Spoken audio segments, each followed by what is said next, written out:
and welcome to Washington Talk. I'm Eun Cho. North Korea fired more missiles, including an intermediate range that could reach Guam. North Korea also flew warplanes near its border with South Korea. In a show of strength, the U.S. returned an aircraft carrier to the region and held joint drills with South Korea and Japan bilaterally and trilaterally. Today, we'll discuss the U.S. strategy in dealing with North Korea's latest provocation.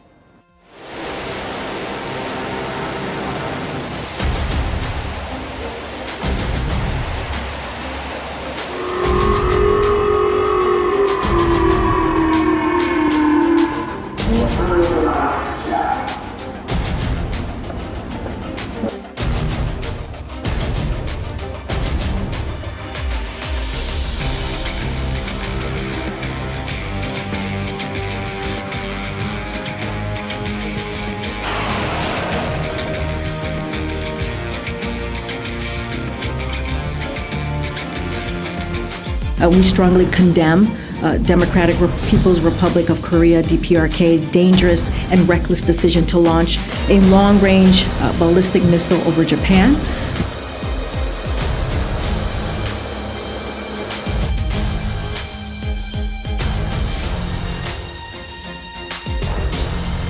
Has been unprovoked. We won't tolerate any country blaming our defensive actions to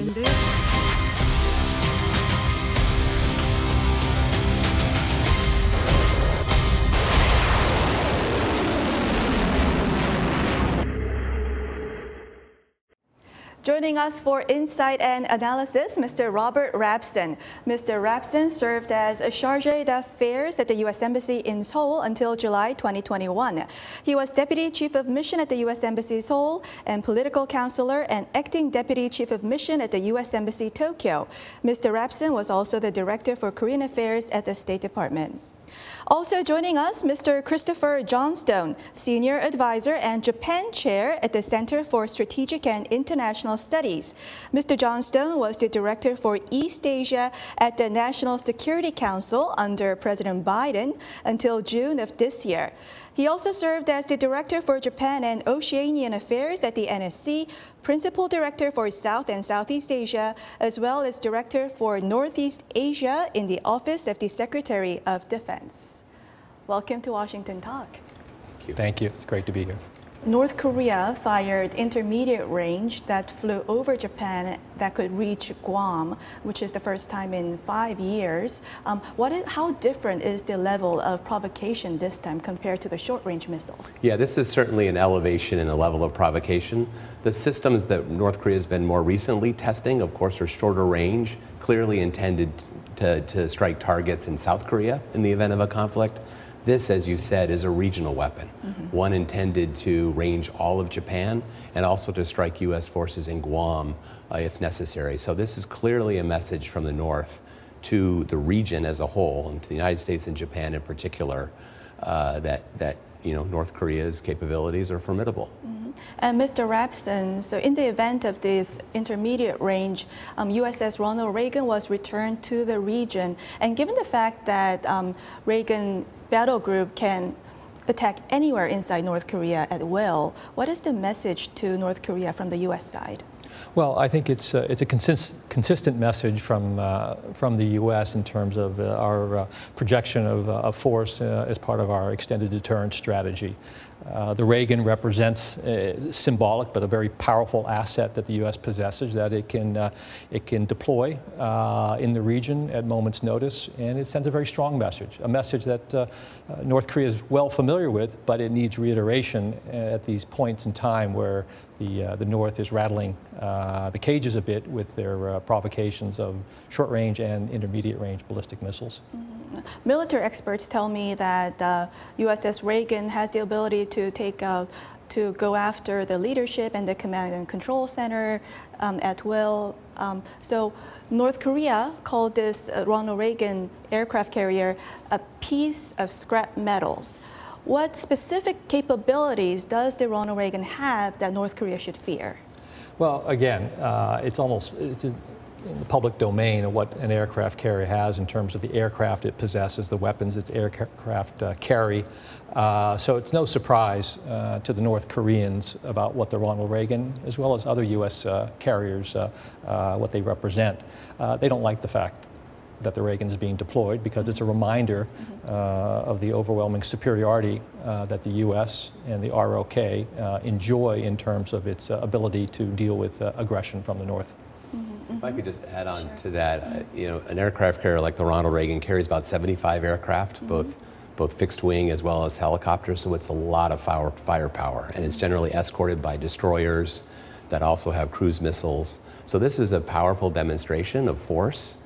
The other purpose here is to signal how quickly we're able to respond. So there's sort of an agility that we're demonstrating, not just by the deployment of the carrier, but also some of the other exercises that were conducted immediately after the launch. The live fire exercises on the peninsula, some of the flight training that took place with Japan. So signaling that we're ready for whatever the North might choose to do is also the purpose here. And Mr. Johnstone, Japanese Defense Minister Hamada said that Japan will not rule out the possibility of considering a counterattack capabilities. So in essence, is North Korean provocations giving good reasons for Japan to build up its military capabilities? Yeah, that's a very important point. So Japan is today in the midst of a very serious domestic debate about defense. There are considerations of a significant increase in defense spending. Today they spend about 1% of GDP. There are voices, strong voices, that want to grow that to 2% over the next 5 years, so a doubling of defense spending in 5 years. There's also this consideration of long-range strike capability, long-range cruise missiles that are being considered really for the first time. So yes, this provocation lands, if you will, right in the middle of that debate. And it will accelerate it. There's an end of the year timeline on this discussion in Japan. So we're getting to the end. And this will definitely contribute to the discussion about what does Japan need to be able to defend itself, both alone and with the United States. And Mr. Rapson, South Korea says that Japan should keep the spirit of its pacifist constitution, and South Korea will likely be sensitive to rapid buildup of Japanese military capabilities. In which case, how do you think the United States should play a role between Japan and South Korea in this midst of process of Japan building up its military capabilities? Well, certainly the U.S. has a prominent, maybe a predominant role on the security front with both countries, and we have treaty alliances with each, and each with their own requirements as to what the relationship should be and the level of defense commitment. In Japan, of course, it's for them to decide the external threats and the response to that's needed. This debate that Chris has referred to has been going on for a long time. It was a focal point for former Prime Minister Abe to amend the Constitution, as well as to raise the defense budget to respond to the growing challenges, not only in the region, but globally. So yes, Korea may be sensitive to what the Japanese may be doing, but it's for each country to determine on its own what the level of spending and the type of defense posture it needs to take. So I can appreciate why the Koreans are saying that, but I don't think it really it will hold much in terms of influencing Japan or even the United States, because I think what we're looking for are two allies to grow out their defense capabilities in ways that support our longer-term security objectives. And Mr. Johnstone, you were at the NSC, were East Asia Director, when Prime Minister Kishida and President Biden held a phone conversation earlier this year, and also when President Biden visited Japan and South Korea. When they held a phone conversation, it is reported that President Biden expressed support for Japan's buildup of military capabilities. So how does the U.S. view this, Japan's desire to build up its military? Yeah, President Biden did express support for Prime Minister Kishida's intentions in this, and Prime Minister Kishida made a very sort of strong commitment about the intent to grow Japan's defense budget. Look, I think a few years ago, maybe 10 years ago, when I first came to the Pentagon, the idea of a Japan with this kind of defense capability might have been the subject of more debate inside Washington circles. Now I think there's a strong consensus that a strong Japan, a capable Japan, is in the U.S. interest and is good for regional stability. I think a strong Japan can contribute to deterrence, both against the North Korean threat, but also against some of the challenges we can foresee with China. There's also now the Russia factor in East Asia that has to be considered. So times have changed. The strategic environment has changed, and I think there's a real openness and support for the trajectory that Japan is on. And Mr. Rapson, in the face of North Korean missile provocations, President Yoon Suk-yeol of South Korea and Prime Minister Kishida held a phone conversation and vowed to work together closely to act sternly against North Korea. How long awaited and important is this latest development? It's obviously important. It's really the first substantive engagement that the two leaders have had on an issue of consequence, security in the face of belligerence and provocation from North Korea. So the fact that they've had this conversation, there's a commonality of interest, is great for the security piece, but also we would hope and expect that there would be a bit of this rapprochement to maybe filter into other aspects of the relationship. Of course, it's not a proxy for getting at those other issues between the two countries, history issues, geographical issues. Those need to be resolved if the relationship is going to realize its full potential, but it's a great start and nowhere more important than on security issues. But there's still a ladder to go up here as this cooperation fleshes out. And Mr. Johnstone, one issue that the two leaders didn't specify in the phone conversation was Johnstone. What are some specific benefits Japan and South Korea can get through Johnstone? Yeah, so Johnstone, a General Security of Military Information Agreement, basically creates a legal structure that allows two governments to share classified information. It doesn't require any government to do anything. It simply creates the structure, the legal framework to enable them to do so when the political will is there. So it's a very significant agreement. I think it's very important. It enables Japan and South Korea to share information in times of crisis. It enables the three of us with the United States to work much more closely together in a seamless way. And Mr. Rapson, you were Deputy Chief of Mission back in 2019 when President Moon first said South Korea could stop Johnstone. And what was the level of frustration from the U.S. side, and what kind of conversation did you have with South Korean officials? Well, there indeed was a high level of concern that the frictions and tensions in the Korea-Japan relationship were now spilling into the security area in tangible ways. And we didn't see that as a very helpful development. So we, in diplomatic channels, we had conversations with Korea to also better understand why they were taking or considering this step, but also to remind them of the overall security concerns and opportunities here that Johnstone presents, and the opportunities lost if indeed Korea jettisoned or canceled the Johnstone agreement. So in the end, I think when they were balancing all the factors here, it was decided, yes, we'll keep the Johnstone framework in place, but as Mr. Johnson and Chris just said, it's up to both countries to decide what types of information, or if any information, to share in these channels, but the structure remains and is in place as we go forward. So in the case of Korean emergency, a big question would be, would Japanese self-defense forces be deployed to the Korean Peninsula? What is U.S. idea on that? Yeah, I don't see that. I don't think that's part of our plan. We certainly have very detailed plans for a fight with North Korea that we've worked out with the Korean government, and we train on that plan all the time. This, of course, is part of the overall UN command approach, where other nations do participate and are part of that process. Japan is not part of the UN command, so there's no plan for boots on the ground for Japanese forces to be deployed in the fight. Although in the airspaces, in the sea spaces around Korea, where Japan has obligations to defend U.S. vessels and aircraft in carrying out their mission, we would see Japanese activity.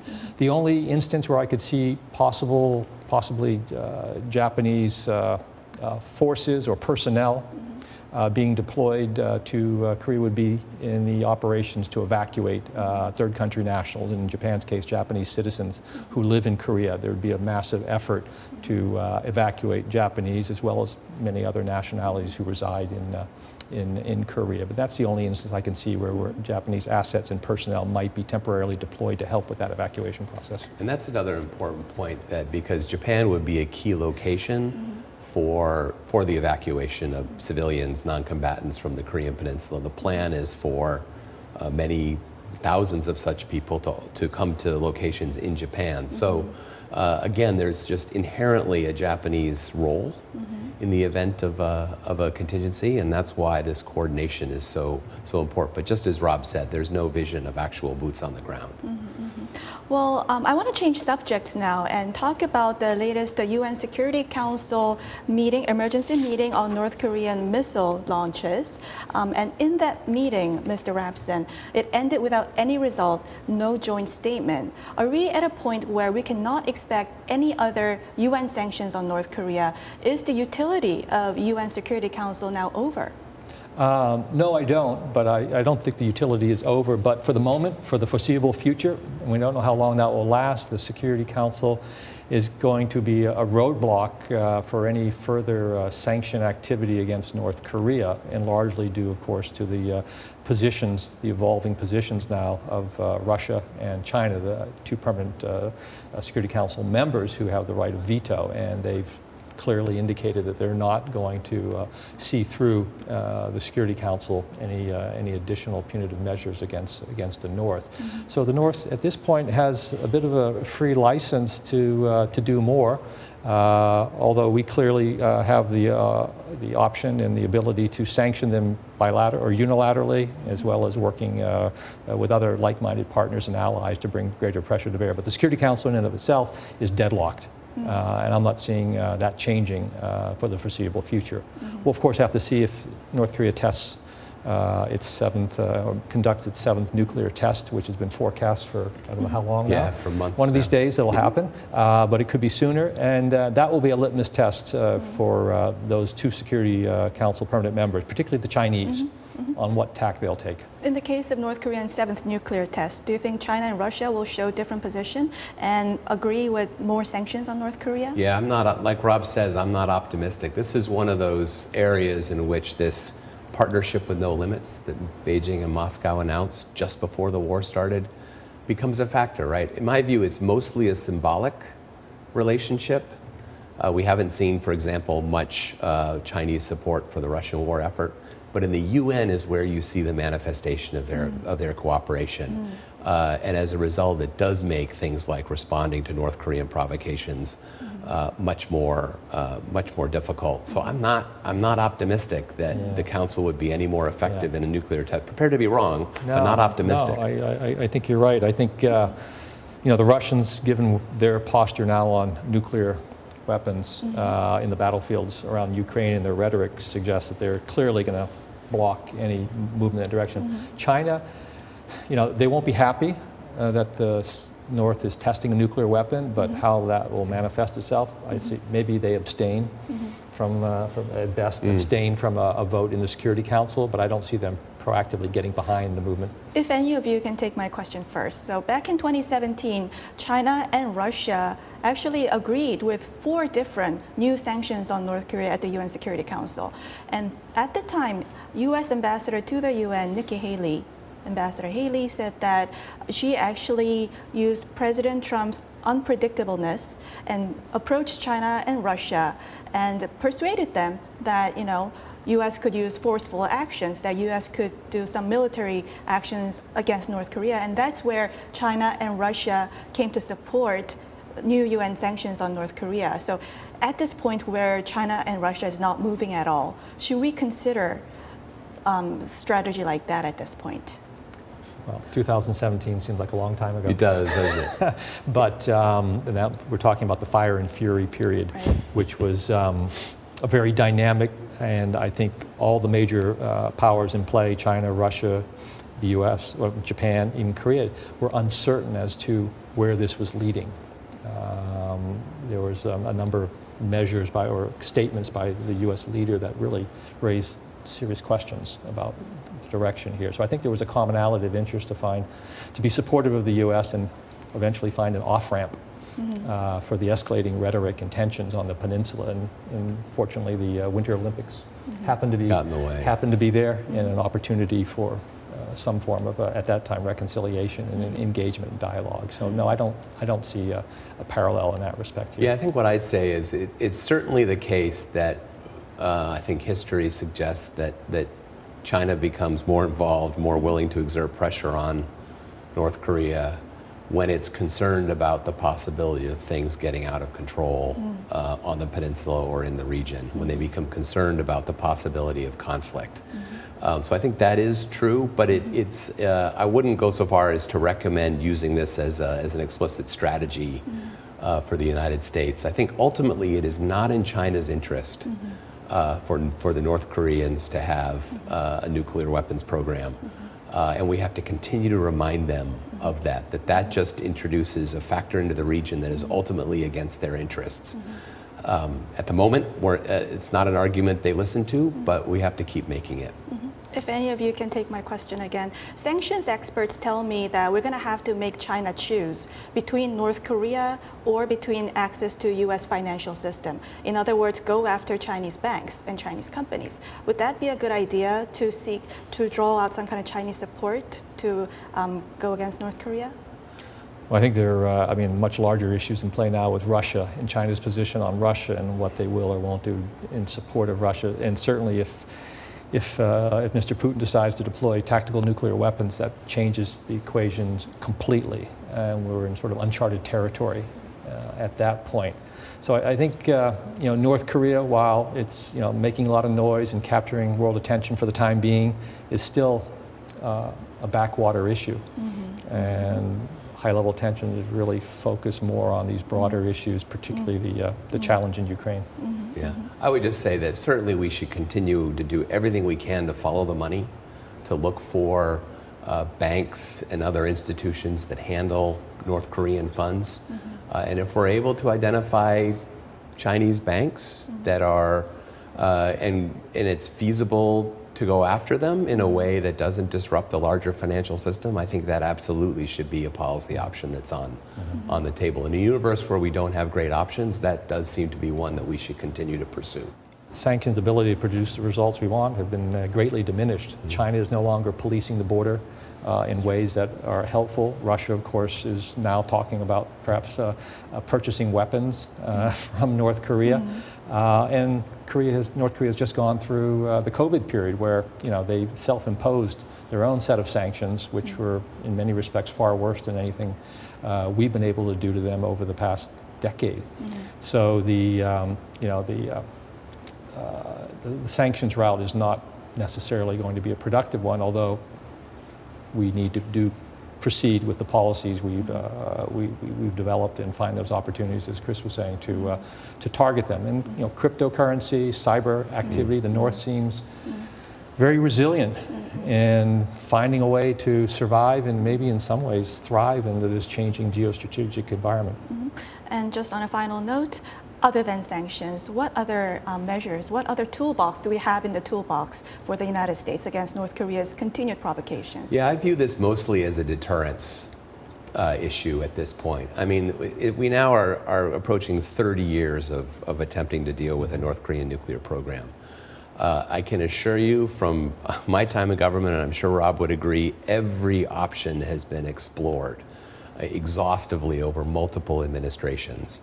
And different approaches have been tried. I think the most realistic thing to do at this stage is to strengthen deterrence, and that means strengthening U.S. force posture in the region, deepening that cooperation between the U.S., Japan, and South Korea, the strengthening of Japan's own capabilities, the strengthening and modernization of South Korean capabilities.